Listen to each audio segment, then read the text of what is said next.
हाँ जी, आज हम बात करेंगे कि पति जो है भरण-पोषण के केस होने से पहले क्या तैयारी करे, वह कैसे अपना बचाव करे। तो बने रहिए मेरे इस वीडियो में।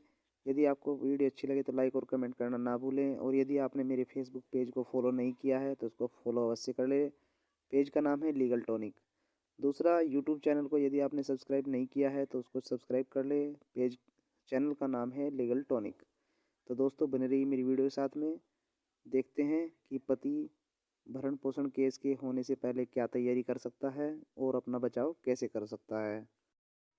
पति जो है मेंटेनेंस यानी गुजारा भत्ता केस होने से पहले क्या तैयारी करे। पहला है, सबसे पहले अपने नाम से कार बैलेंस तो उसे अपने भाई बहन चाचा या किसी के नाम कर दे, बैंक में ज़्यादा पैसे नहीं रखे।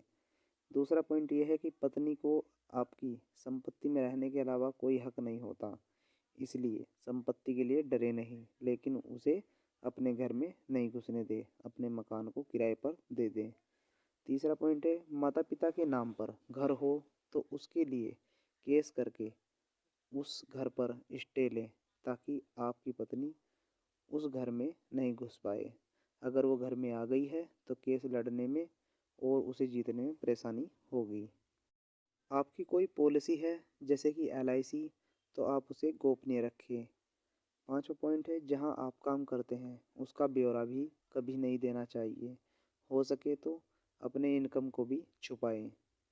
छठा पॉइंट, बच्चों की कस्टडी अगर पत्नी के पास है तो आप भी बच्चों की कस्टडी का केस तुरंत लगा दें।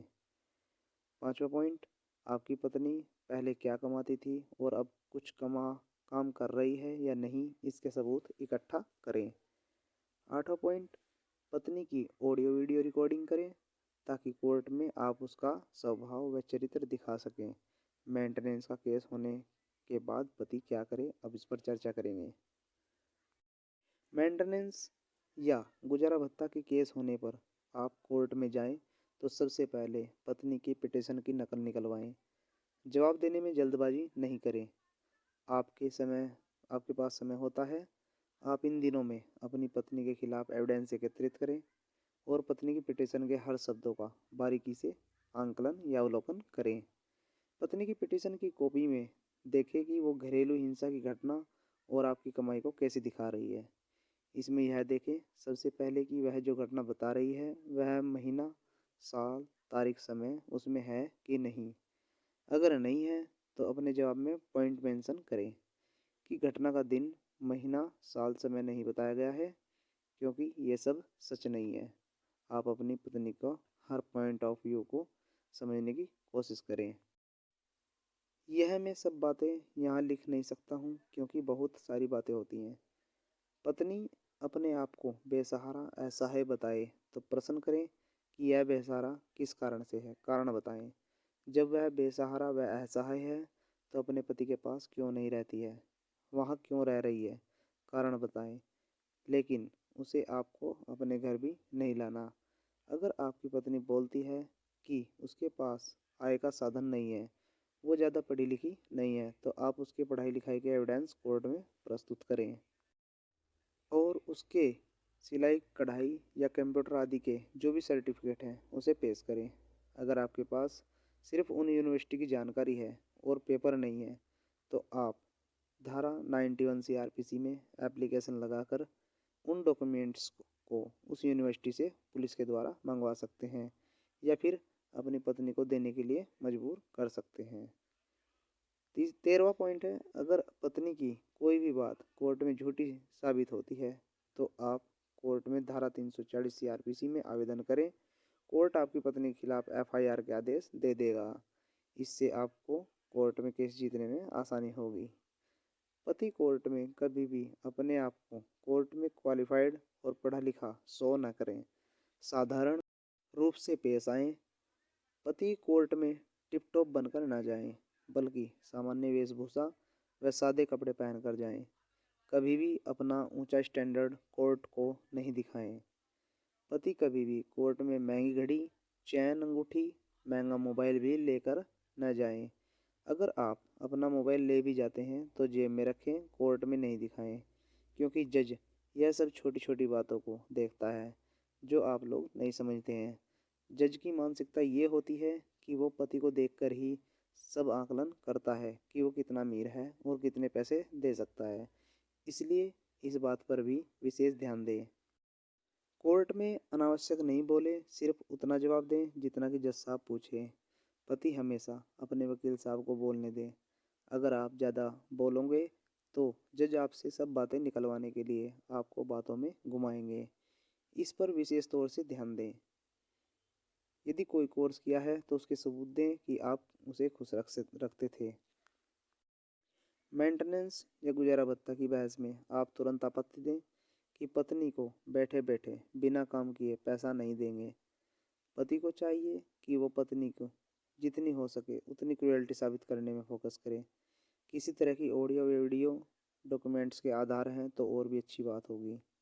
पति को चाहिए कि वो ऐसे डॉक्यूमेंट्स कोर्ट में देने की कोशिश करें जिससे कि पत्नी मायके में ज़्यादा समय गुजारती है। ऐसे डॉक्यूमेंट्स ज़रूर कलेक्ट करें।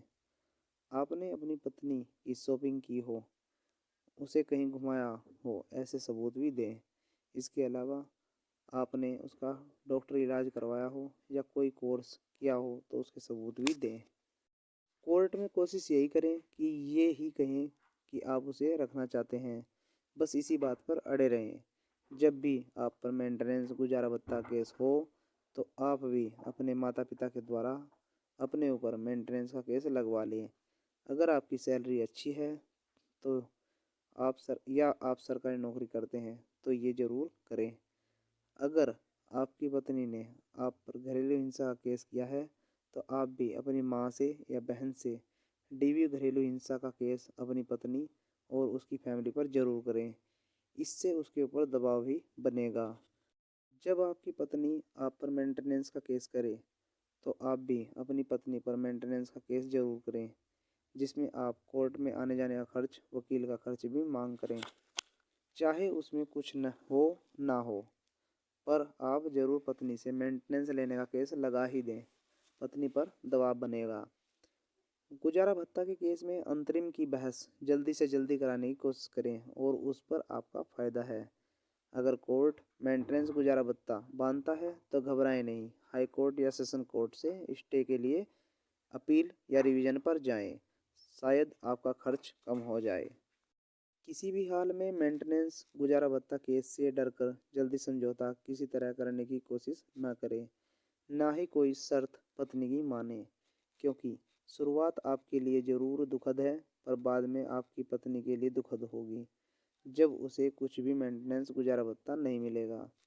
कोशिश यह करें कि आप अपनी पत्नी के सामने इस तरह से पेश आए कि आप डिप्रेशन में नहीं हैं और मन और मस्तिष्क में टेंशन न रखकर रिलैक्स रहें।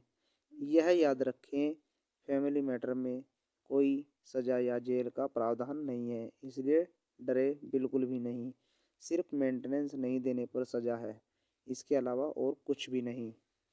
यदि आपको वीडियो अच्छी लगे तो लाइक और कमेंट करना ना भूलें और इस वीडियो को इतनी अधिक शेयर कर दीजिए ताकि अन्य हस्बैंड के पास में प्रत्येक हस्बैंड के पास में ये वीडियो पहुंच जाए ताकि उनको भी ये जानकारी प्राप्त हो सके।